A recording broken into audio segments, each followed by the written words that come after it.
Welcome to today's explainer. I am absolutely thrilled to jump into this with you. Look, if you have ever felt like your brain is just this loud, crowded room that you literally cannot escape, you are in exactly the right place. Today, we're exploring how to use visualization to quiet our noisy minds, and we're drawing directly from the incredible insights in the text, 12 Steps to a Good Life. We're going to unpack how our thoughts actually work, why we struggle so much to just shut them off, and most importantly, how we can use structured, intentional imagery to build a sanctuary of calm right inside our own heads. So let's get right to it. Okay, let's start by validating the core problem we're all dealing with here. The philosopher Blaise Pascal hit the nail on the head when he said all of humanity's problems stem from man's inability to sit quietly in a room alone. And the source text points out a simple neurological fact. The human mind is naturally divided. We are constantly battling these internal conflicts, and honestly, our brains are almost always running on a chaotic autopilot. We dwell on the past, which, let's face it, is just a memory, and we worry about the future, which is just a mental construction. Neither one actually exists in the present moment. We're essentially lugging our thoughts around like a plumber carrying a heavy toolbox absolutely everywhere they go, never just setting it down to rest. And that constant mental chatter, it fuels fear, resentment, and stress, making it incredibly hard to just sit in stillness. So, the absolutely crucial point here is how we actually handle those relentless thoughts. Now, listen, we are not trying to forcefully push them away. There is a massive difference between thought suppression and thought stopping. Thought suppression is when you try desperately not to think about something. It's avoidance, it's unhealthy, and it usually leads to just numbing out through compulsions. Mindlessly scrolling on your phone, overworking, things like that. But the pain, it stays right there waiting for you. Thought stopping, on the other hand, is active and it's healthy. It means you pause, you acknowledge that a thought just isn't helpful, and you actively interrupt it to replace it with something more productive. It's all about creating space for peace, and one of the absolute best tools to do this is visualization.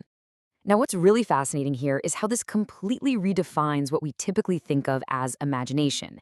Visualization isn't just some simple party trick or daydreaming. It is a full sensory language. You possess this incredible ability to create scenes in your mind so vividly that your brain actually responds as if those scenes were happening in real life. It speaks directly to your nervous system. By actively engaging sight, sound, smell, touch, and most importantly, emotion, you're communicating directly with the silent, deeper parts of yourself. When you inject feelings like joy or peace into these mental scenes, you're actually engaging the brain's limbic system, which can completely shift your physical and emotional state. Now, I know some of you are probably sitting there thinking, yeah, but I can't visualize. My mind just goes completely blank.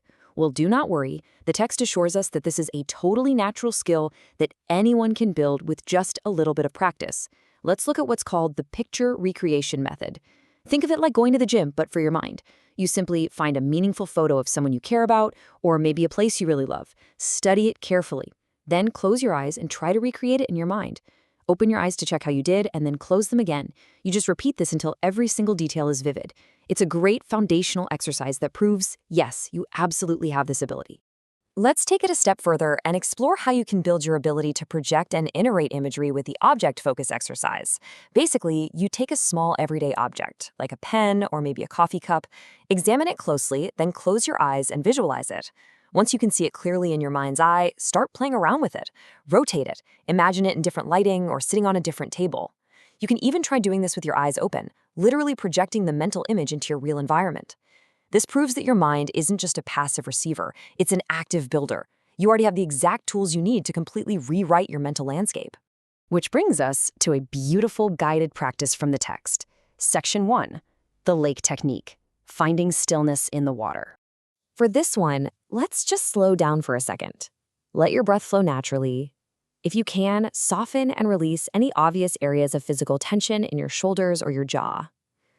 Just allow your attention to gently come into your body, to the natural flowing of your breath. And when you feel ready, use your mind's eye to bring a large body of water into vivid focus. Picture a lake you know really well, or maybe one you've seen in a photograph. Notice how the water is held so securely within the Earth's surface. Just hold that image clearly in your mind, actually feeling the stability of the Earth holding the water. And this brings us to a brilliant metaphor for our own consciousness. If you watch that mental lake carefully, you'll see that it's always changing. Maybe a cloud casts a shadow across it, or the water level shifts slightly. And yet, despite all of that, it is always itself. the lake is the perfect metaphor for your own mind. Your mind is fully capable of experiencing deep change, absorbing the rough weather of your daily life, while its core, your true deep awareness, remains completely untouched and whole. You are not your fleeting thoughts, you are the vast container that holds them. There's a wonderful Zen proverb that says, "Look at the lake in front of the gate. When the sun shines, it radiates light and brightness. When the wind comes, there arise ripples and waves."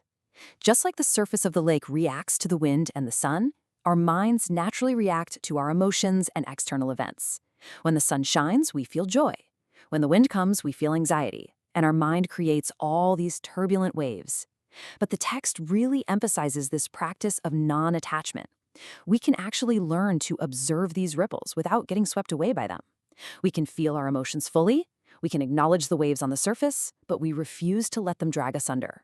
Because the depths of the lake, the depths of who you are, remain perfectly still and calm, no matter what kind of storm is blowing up above. So now that we've found that deep stillness at the lake, I want you to ask yourself a question. What else can your mind build? Because the second you realize your thoughts are just models of reality and not reality itself, you unlock this incredible freedom.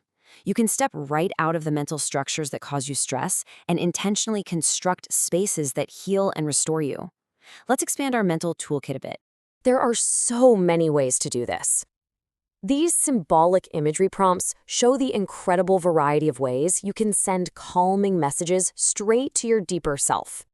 You could imagine walking down a peaceful wooded trail, actually hearing the birds and smelling the pine needles. You can visualize standing in an elevator, feeling a gentle wave of relaxation as it descends deeper and deeper. Or if you're feeling scattered, you can picture roots growing right out of the soles of your feet, anchoring you firmly into the earth. Remember, you are always sending messages to your nervous system anyway, so by deliberately choosing these positive symbols, you are overriding your brain's default mode of worry and replacing it with intentional peace. There's one specific image from the text that I absolutely love, and it is incredibly powerful. Imagine a field covered in heavy gray stones. And each one of those stones represents a worry, a resentment, or a fear that you're carrying. Now, in your mind's eye, watch as those heavy stones begin to tremble. They change shape, and they completely transform into beautiful, vibrant butterflies that simply lift off and fly away. It is such a rich, emotional visualization. It takes the heavy burden of anxiety and uses the sheer power of your imagination to transform it into something light, beautiful, and completely transient. You can literally sit there and watch your stress dissolve. All of these exercises lead perfectly into our next major section, cultivating inner focus, making the shift from doing to being. I want you to keep this incredible Zen proverb in mind. Everyday life is the path. You do not need to retreat to a quiet monastery on a mountain, study ancient texts for decades, or master impossibly complex rituals to find this kind of peace. It doesn't require a perfectly soundproofed room or even an hour of free time. This peace is available to you right now, right in the exact middle of your ordinary, messy, beautiful life. You can practice visualization while you're waiting in line at the grocery store, sitting at your desk at work, or just taking one deep breath before you open your front door at the end of a long day. So I'll leave you with this final thought to ponder today. When you practice thought stopping, and when you really take control of your internal imagery, you create a gap. It's a brief, quiet space between one thought and the next. That space is entirely yours. It is a blank canvas. I highly encourage you to use your own imagination as a daily sanctuary for calm and clarity.